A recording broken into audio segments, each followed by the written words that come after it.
সদায়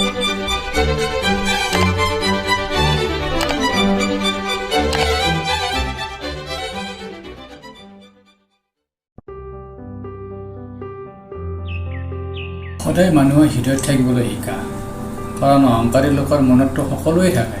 আৰু যদি কাৰোবাক কিবা ক'ব বিচৰা তেন্তে তেওঁৰ সন্মুখত কোৱা। পিঠিৰ পিছফালে থাকিতো সকলোৱে ক'ব বিচাৰে।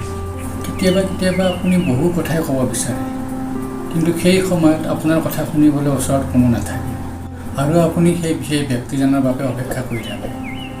তাতকৈ এটা কাম কৰক, আপুনি আপোনাৰ কথাখিনি আপোনাক নিজকে কওক, আনলৈ প্ৰতিকা কৰিব নালাগে। আপুনি আপোনাৰ মনৰ কথাখিনি নিজকে শুনাওক আৰু ভাবক যে মই যদি নিজেই আছোঁ তেন্তে আনক কিয় লাগে। সঁচা ভালপোৱা কোনে নিবিচাৰে? এই পৃথিৱীৰ সকলোৱে সঁচা ভালপোৱা বিচাৰে।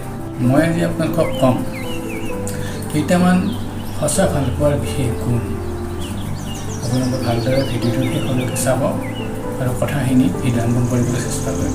যিকেইটা কথা ক'ম, যদি আপুনি সঁচাকৈ কাৰোবাক ভাল পায় বা আপোনাৰ লগৰীয়া আপোনাক ভাল পায় তেন্তে সেইখিনি কথা তেখেতসকলৰ মাজত আপুনি দেখা পাব।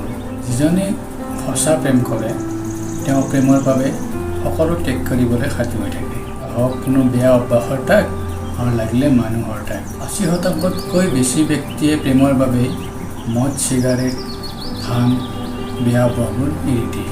কিছুমানেতো পৰিয়াল, মাক দেউতাককো ত্যাগ কৰি দিয়ে। মানুহে সঁচা প্ৰেমৰ বাবে সকলো ত্যাগ কৰিব পাৰে। সঁচা প্ৰেমত মানুহে মই আৰু মোৰ শব্দটো পাহৰি যায়। তাৰ পৰিৱৰ্তে আমি আৰু আমাৰ শব্দটো প্ৰয়োগ কৰিব লাগিব। জীৱনৰ যিবোৰ পঢ়াত আগতে মই আছিলোঁ, পিছত এইবোৰ আমাৰ হৈ পৰে, আৰু য'ত আমি আছিলোঁ তাত আমাৰ হৈ পৰে। আৰু এইটো বস্তুৱে মানুহৰ মনত সঁচা প্ৰেমৰ অনুভূতি যোগায় আৰু দুয়োজনকে ওচৰ চপাই আনে। সঁচা প্ৰেমত কোনো কণ্ডিশ্যন নাথাকে।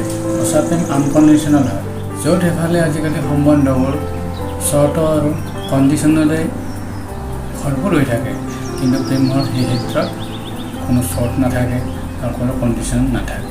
আজিকালি মানুহে টকা পইচা, গাড়ী ঘোঁৰা, ভাল ঘৰ ইত্যাদি চাই প্ৰেম কৰে, কিন্তু সঁচা প্ৰেমত এইবিলাক নিবিচাৰে।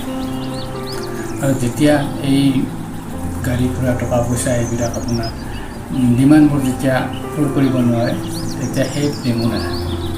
প্ৰেম আনকণ্ডিশ্যনেল হয় তেন্তে সেই প্ৰেমত খোজত খোজ মিলাই আগুৱাই যাবলৈ প্ৰতিশ্ৰুতিবদ্ধ হয়।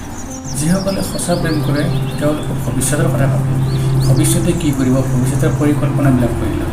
প্ৰেমৰ লগে লগে নিজৰ কেৰিয়াৰৰ কথাও চিন্তা কৰে, কাৰণ অকল প্ৰেমেইটো আপোনাক খুৱাই ৰাখিব নোৱাৰে। গতিকে দুয়োজনে একোটা এটা কেৰিয়াৰ লৈ আগুৱাই যোৱাৰ কথাও ভাবে, আৰু সেইটো উচিত কথা, সেইটো কৰিবও লাগে। কাৰণ প্ৰেম আৰু কেৰিয়াৰ দুয়োটাই আমাৰ জীৱনত খুবেই প্ৰয়োজন। কেৱল মোবাইলত মিঠা মিঠা কথা কৈ মেছেজ ফোন কৰিলেই নহ'ব। প্ৰেম কৰিলে আগৰ কথাবিলাকো চিন্তা কৰিব লাগিব, ভৱিষ্যতৰ কথাবিলাকো চিন্তা কৰিব লাগিব, আৰু দুয়োজনে মিলি সিদ্ধান্ত ল'ব লাগিব যে আমি জীৱনত কি কৰিবলৈ গৈ আছোঁ আৰু কেনেকৈ ইয়াক কৰিব পাৰিম। যদি এই কথাবোৰ ভবা হয়, চিন্তা হয় আৰু সুকলমে কৰি গৈ থাকিব পাৰে তেন্তে আপোনাৰ জীৱনটোত নিশ্চয় আপুনি সফল হ'ব পাৰিব।